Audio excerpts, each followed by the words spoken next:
Assalamualaikum warahmatullahi wabarakatuh. Kami dari kelompok 1 akan memberikan paparan online mengenai Tetras Politika.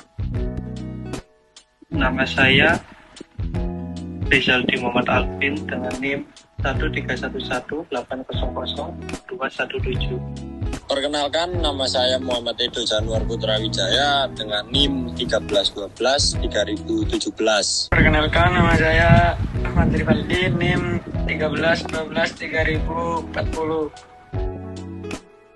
Perkenalkan, nama saya Gaudia Zara dengan NIM 1312-3041. Dengan NIM 1312-2042.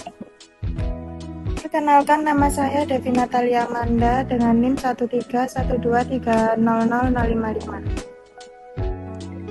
Perkenalkan, nama saya Beatrix Alisa Bestel dengan NIM 13123000058. Tetras Politika adalah konsep politik yang didasarkan pada 4 kekuasaan yang bekerja secara terpisah, tetapi tetap terkait satu sama lain. Konsep ini dijelaskan oleh Montesquieu dalam bukunya The Spirit of Laws dan diterapkan dalam sistem politik di berbagai negara, termasuk Indonesia. Tetras Politika berisi 4 kekuasaan yang berbeda. Yang pertama, kekuasaan eksekutif, yang kedua kekuasaan legislatif, yang ketiga kekuasaan judikal, dan yang keempat kekuasaan modifier.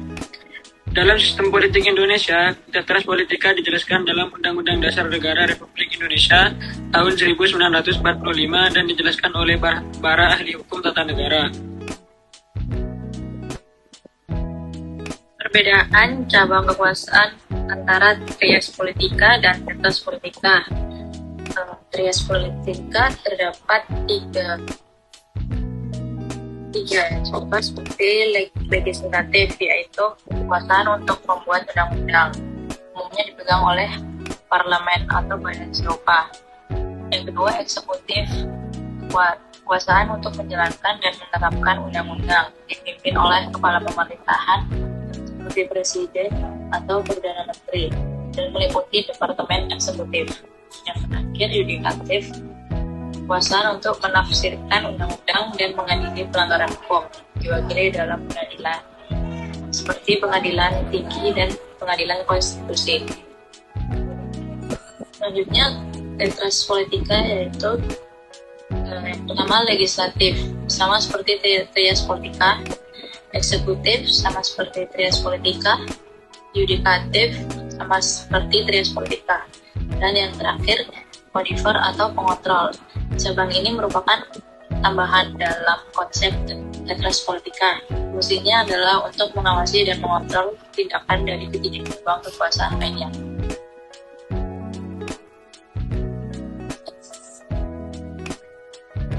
Pertama, penerapan hukum secara terkomputerisasi. Sistem ini digunakan untuk proses administratif seperti subsidi perumahan dan tunjangan pengangguran, serta regulasi seperti survei batas kecepatan dan pemeriksaan keamanan pangan.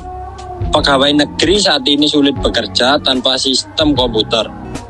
Proses administrasi telah beralih dari prosedur berbasis kertas ke sistem komputerisasi. Selama 2 dekade terakhir, keputusan hukum oleh birokrasi didasarkan pada undang-undang yang disetujui oleh parlemen dan dapat ditinjau kembali oleh lembaga peradilan.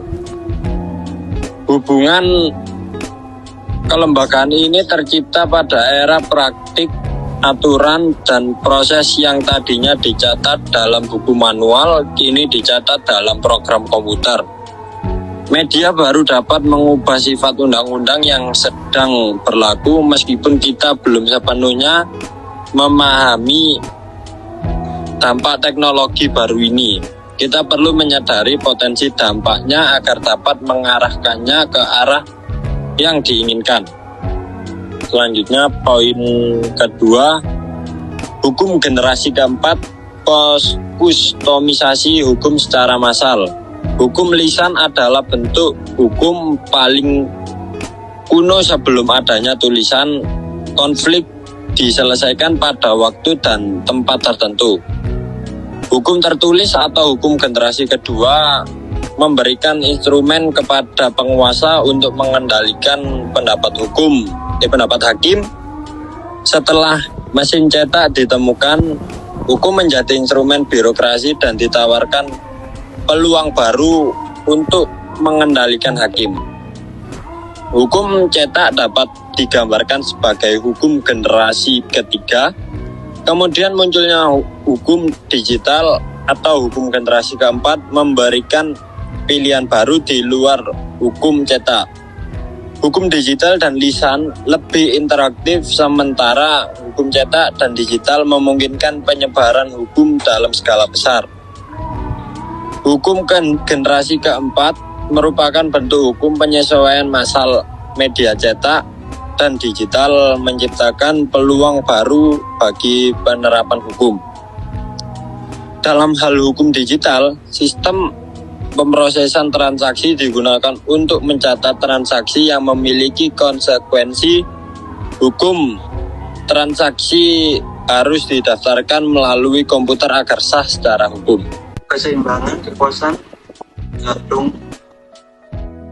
Hukum digital akan mengubah cara negara beroperasi. Undang-undang generasi keempat memiliki perbedaan, yaitu bisa digunakan untuk distribusi besar dan birokrat pemerintah dapat memilih untuk mengabaikan saran dan sistem terkomputerisasi, tetapi pada nyatanya mereka biasanya mengikuti perintah sistem tersebut.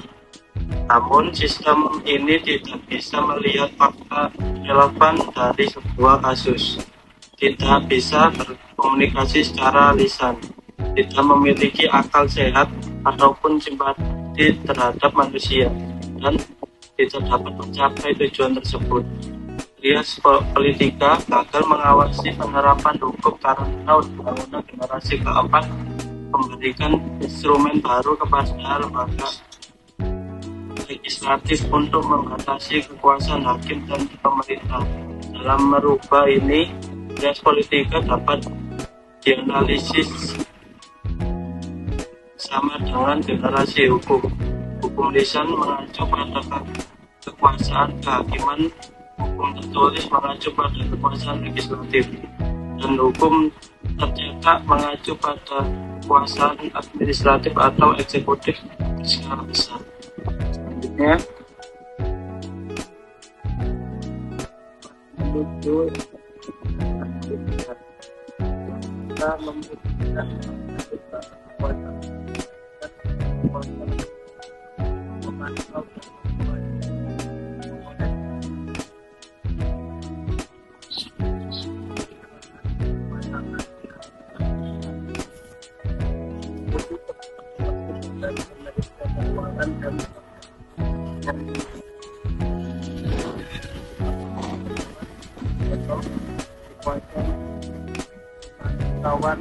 kekuasaan ini dapat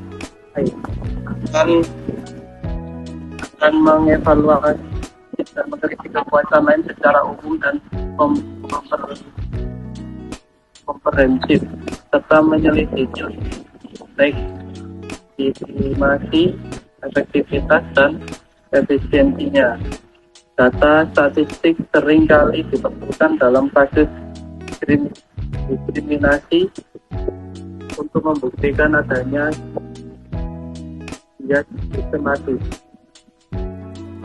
Keberadaan organisasi yang memiliki kewenangan dan keterampilan yang relevan dalam membantu sistem peradilan dapat menjadi prospek menarik bagi semua warga negara. Contoh ilustratif kebijakan dan inovasi, eksplorasi terhadap perubahan praktik pemerintah dan menganalisis perubahan tersebut, menurutnya dengan tentu penerapan hukum yang baru. Perubahan ini diilustrasikan dengan contoh-contoh dari bidang kebijakan imigrasi. Perubahan sosial membawa konsekuensi besar terhadap kekuasaan pengawasan hukum dan profesi hukum. pertumbuhan eksekutif yang mempunyai birokrasi besar yang memiliki peran penting dalam masyarakat, namun juga membawa bahaya. Selain itu, keberadaan teknologi digital juga memiliki konsekuensi yang perlu diwaspadai oleh legislatif dan eksekutif. Salah satu bidang hukum yang menunjuk dampak tersebut adalah kebijakan imigrasi yang diterapkan oleh badan administratif pemerintah. Nah, menciptakan kekuatan pengawasan. Pemerintah menerapkan kebijakan imigrasi dengan menggunakan teknologi baru yang berdampak pada trias politika sebelum tahun 1900-an. Kebijakan imigrasi didasarkan pada prosedur tertulis, namun penggunaan teknologi DNA membantu imigran membangun hubungan keluarga yang penting untuk mendapat izin tinggal. Tanpa dokumen yang dipercaya dari otoritas negara, hubungan ini sulit dibangun. Penggunaan sistem komputer dalam kebijakan imigrasi dapat dikategorikan sebagai buku generasi keempat karena melibatkan penerapan hukum skala besar dan interaktif. Dalam hal ini, sistem pendukung keputusan DSS dan sistem registrasi yang digunakan di tingkat Eropa seperti SIS adalah dua jenis sistem yang relevan dalam kebijakan imigran. Penerapan Tetras Politika jika dikaitkan dengan sistem ketatanegaraan Indonesia, yaitu demokrasi Pancasila, akan menghadapi banyak tantangan.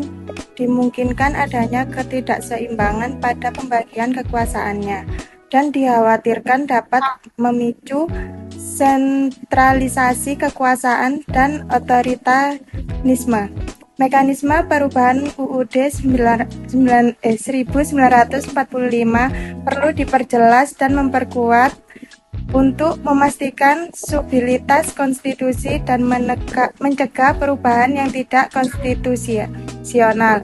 Namun, di sisi lain, penerapan ini juga diperlukan untuk membantu mencegah penyalahgunaan kekuasaan oleh satu lembaga dan mendorong terciptanya sistem pemerintahan yang lebih seimbang dan akuntabel. Conclusion. Tetras Politika is a system of dividing power into four parts, namely legislative, executive, judicial, and modifier. The aim of Tetras Politika is to prevent abuse of power by one institution. If Tetras Politika is implemented in Indonesia, it will experience many challenges, such as an imbalance in the distribution of power, which can also trigger authoritarianism. However, if this implementation goes well, the government system in Indonesia will be more balanced and accountable. Baiklah, sekian dari kelompok kami.